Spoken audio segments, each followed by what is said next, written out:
وہ قرآن کا منکر ہو جائے گا، کیونکہ یہ ذات سمجھنے والی نہیں ہے۔ اب کوئی یہ کہے کہ بشریت بھی ہے، قرآنیت بھی ہے، وہ بھی غلط ہو جائے گا، کہ جب ہے آ گیا تو پھر حد آ گئی اور سمجھ کی بات آ گئی۔ اب حقیقت کیا ہے؟ حقیقت یہ ہے کہ بشریت بھی مصطفیٰ کی ایک شان ہے، نورانیت بھی مصطفیٰ کی شان ہے۔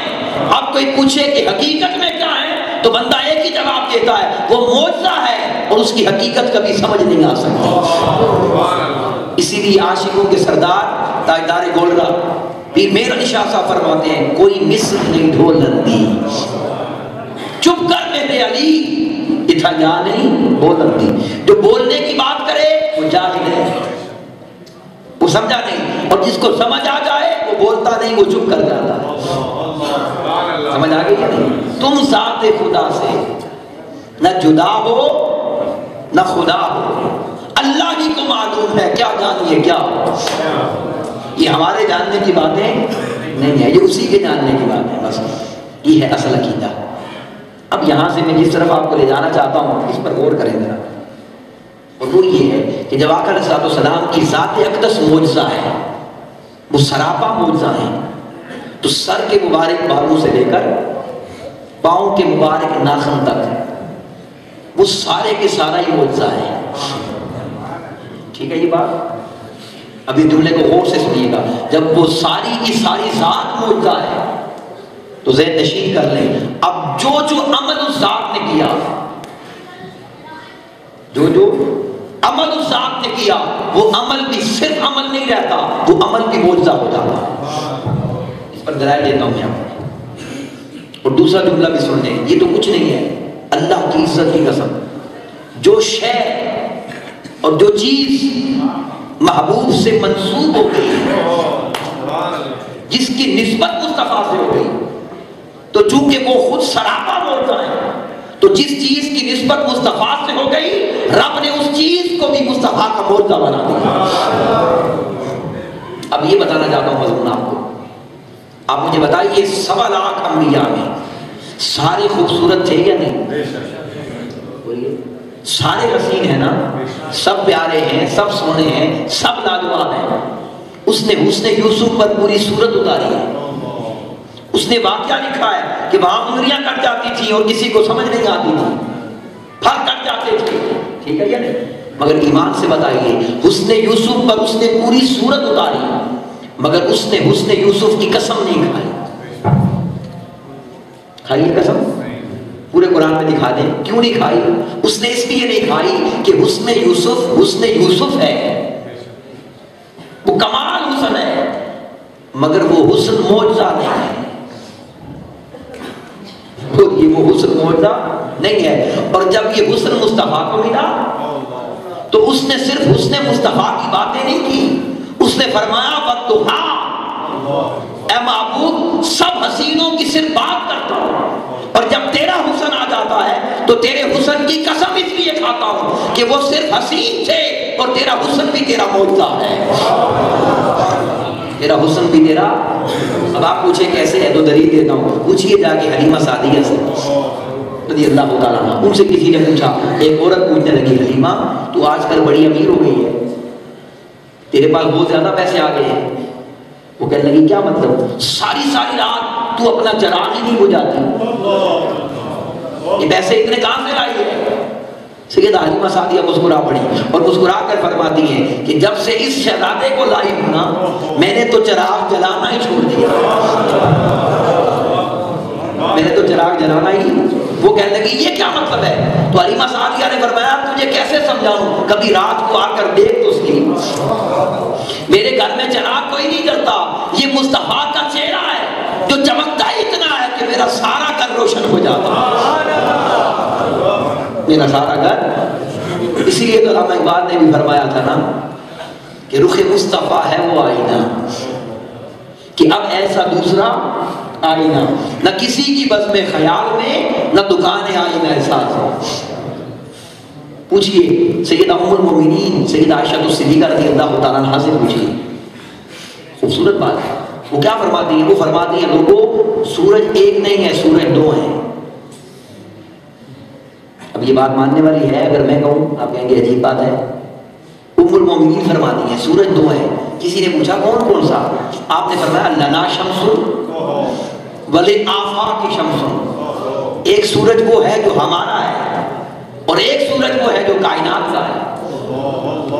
اس نے کہا کائنات والا کون سا ہے؟ آپ نے فرمایا کائنات والا وہ ہے جو مغرب کے وقت غروب ہو جاتا ہے. جو مغرب کے وقت غروب ہو جاتا ہے. اس نے کہا آپ کا سورج کی شان کیا ہے؟ آپ نے فرمایا فَشَمْسُنَا تَطْلَعُ بَعْدَ الْعِشَاءِ. جو ہمارا سورج ہے وہ عشاء کے بعد بھی غروب نہیں ہوتا، ہمیشہ طلوع رہتا. وہ کون سا ہے؟ وہ سونے یار کا مکھڑا ہے صلی اللہ علیہ وسلم. کیونکہ وہ صرف حسن نہیں ہے، وہ حسن بھی معجزہ ہے. ٹھیک ہے، سمجھ آ گئی بات؟ اب دوسری سنیے مثال. سارے انبیاء کلام کرتے رہے، بات کرتے رہے، تبلیغ کرتے رہے، باتیں کرتے رہے، لیکچر دیتے رہے، خطاب کرتے رہے. اور حضرت داؤد علیہ السلام کی مبارک آواز اتنی پیاری تھی، اس میں ایسا اثر تھا کہ جب آپ تلاوت کرتے سیدنا داؤد علیہ السلام تو آسمان پر اڑتے ہوئے پرندے بھی بے ہوش ہو کر زمین پر گر جاتے تھے. ایسی آواز تھی. مگر ایمان سے بتائیے پورے قرآن مجید میں حضرت داؤد علیہ السلام کی آواز کی اللہ نے قسم کھائی نہیں کھائی، کیونکہ وہ آواز تھی، پیاری تھی، خوبصورت تھی، لاجواب تھی، مگر معجزہ نہ تھی. بولیے مگر معجزہ نہ تھی. اور جب یہ آواز محبوب کے مبارک لبوں سے نکلی تو دیکھیں رب نے کیا فرمایا. سونیا بولے تو بہت سارے مگر تیرا بولنا بھی عجیب ہے. مولا وہ کیسے فرماتا ہے وما ينطق عن الهوى ان هو الا وحی یوحی. سب بولتے رہے، تیرے بولنے کا انداز جدا ہے. مولا کیسے جدا ہے؟ رب فرماتا ہے اس لیے کہ زبان تیری ہوتی ہے، کلام خدا کا ہوتا ہے. کلام خدا کا ہوتا ہے. تو سرکار کا بولنا بھی معجزہ، بولیے حضور کا بولنا بھی معجزہ. اب اگلی مثال سنیں. سارے انبیاء چلتے رہے. سیدنا عیسیٰ علیہ السلام نے ساری زندگی سفر میں گزارا. حضرت ابراہیم علیہ السلام مکہ سے شام چلتے رہے، مگر اس نے کوئی بات نہیں کی چلنے پھرنے کی. اور جب اس محبوب نے قدم رکھے نا سرزمین مکہ اور اس نے محبوب کا چلنا دیکھا تو اس نے کیا فرمایا لا اقسم بہذا البلد.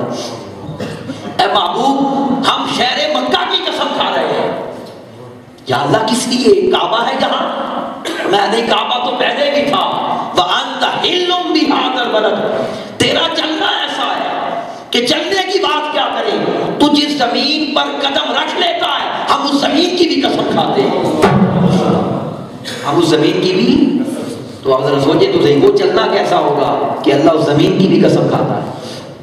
اب یہاں ایک بات آپ کو بتانا چاہتا ہوں. استاد محترم حضور شیخ الاسلام ڈاکٹر محمد طاہر القادری مدد اللہ آپ کا اس آیت کریمہ پر بے شمار خطاب ہے، آپ کے درجنوں خطاب ہے. اس ایک آیت پر لا اقسم بہذا البلد. یہ لا کا معنی نفی ہوتا ہے، نہیں. اس کا ایک ترجمہ یہ بھی ہے لا اقسم بہذا البلد. اے میرے محبوب صلی اللہ علیہ وسلم ہم مکہ کی قسم نہیں کھائیں گے. کیا مکہ کی قسم نہیں کھائیں گے؟ یا اللہ کب؟ وانت حل بہذا البلد.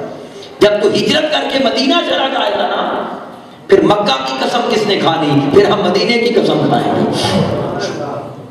آپ کو سمجھ آ رہی ہے بات؟ پھر ہم مدینے کی قسم کھائیں گے. یہ جملہ میں نے جان بوجھ کے بولا ہے. اب آپ کہہ سکتے ہیں کہ مدینے کی قسم کہاں ہے؟ آپ کا حق بنتا ہے کہ نہیں؟ تو سن لے جواب. میں اتنی بڑی بات بتاؤں گا کہ آپ قسم ہی بھول جائیں گے، قسم پیچھے رہ جائے گی.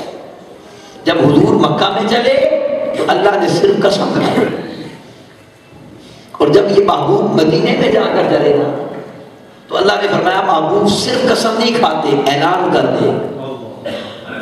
اعلان کر دے. مولا کیا اعلان کروں؟ سونیا مکے میں دنیا کو کعبہ ملے گا، مقام ابراہیم ملے گا، حجر اسود ملے گا، صفا مروہ مزدلفہ مینا عرفات ملے گی، مگر پورے مکے میں جنت نہیں ہے. پورے مکے میں جنت نہیں ہے. جب تو مدینے میں چلا ہے تو اعلان بھی کر ما بین بیتی و منبری روضۃ من ریاض الجنہ. جب مکہ میں چلا تھا اللہ نے مکہ کی قسم کھائی تھی، آج مدینے میں چلا ہوں اللہ نے میرے مدینے کو جنت بنا دیا. بولیے میرے مدینے کو صرف قسم نہیں کھائی تھے، جنت بنا دی۔ اب یہاں ایک بات کہنا چاہتا ہوں، آقا علیہ السلام کہاں پر ہے؟ اسی مدینے میں ہے نا، اور وہ مدینہ ہے کیا؟ بولیے جنت ہے۔ اب بتائیں جنت میں موت ہوتی ہے؟ بولیے جس جنت میں موت ہے اس کو آگ لگاؤ پکڑ کے، کیا کرنے کس کام کی ہے وہ؟ جنت میں موت نہیں ہے، تو اللہ نے سرکار کو وہاں کیوں بٹھایا؟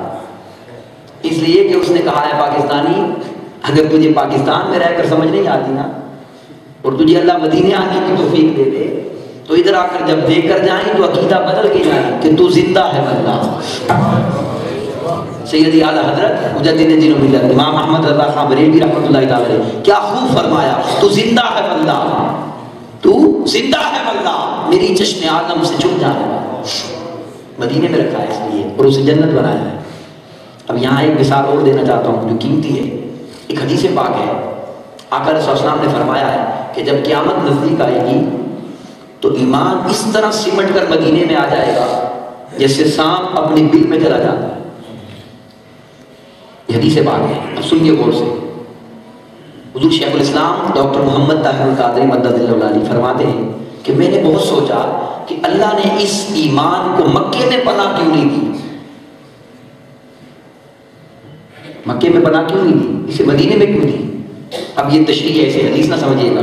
وہ فرماتے ہیں کہ میرا وجدان یہ کہتا ہے جب قیامت کا ٹائم نزدیک آئے گا اور ایمان دنیا سے سمٹے گا تو یہ مکے کا دروازہ کھٹکھٹائے گا جا کر، اور اللہ سے پوچھے گا یا اللہ آج مجھے مکے میں پناہ ملے گی؟ تو رب کائنات فرمائے گا تو بچنا چاہتا ہے یا مٹنا چاہتا ہے؟ تو بچنا چاہتا ہے یا مٹنا چاہتا ہے؟ نہیں مولا بچنا چاہتا ہوں۔ تو رب فرمائے گا پھر اس جگہ جا جہاں فنا نہیں ہے،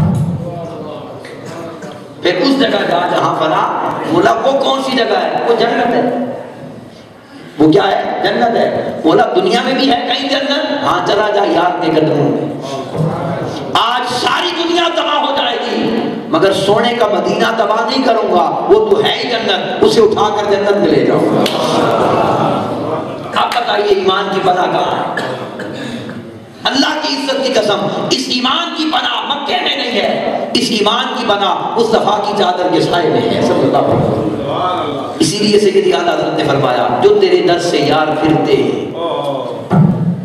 جو تیرے در سے یار پھرتے ہیں در بدر یوں ہی خار پھرتے ہیں، ان کو پھر ٹھکانہ نہیں ملتا، ٹھکانہ مصطفیٰ کی کملی کے سائے میں ملتا ہے صلی اللہ علیہ وسلم۔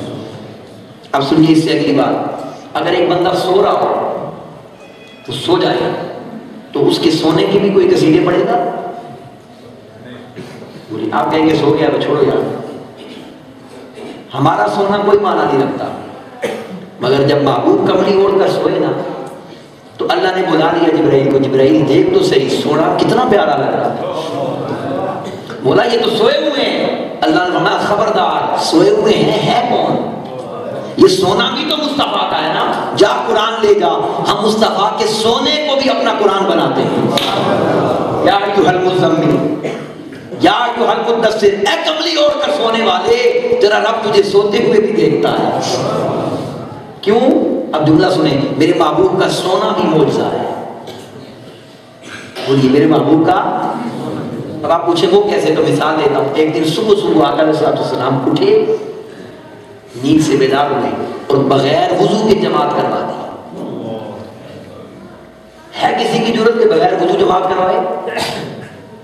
بولیے جس کی ضرورت ہے پھر کرے برابری، کوئی نہیں کر سکتا، بغیر وضو کے جماعت کروا دی۔ اب صحابہ جانتے تھے محبوب کا مقام، مگر وہ دل میں سوچ رہے تھے کاش ہمیں راز مل جائے کہ ہوا کیا ہے، راز مل جائے۔ تو آقا علیہ السلام نے راز بتایا، میں بتاتا ہوں اس کا خلاصہ پہلے دے دوں۔ وہ آقا نے بھی فرمایا کہ بھائی تمہارا سونا سونا ہے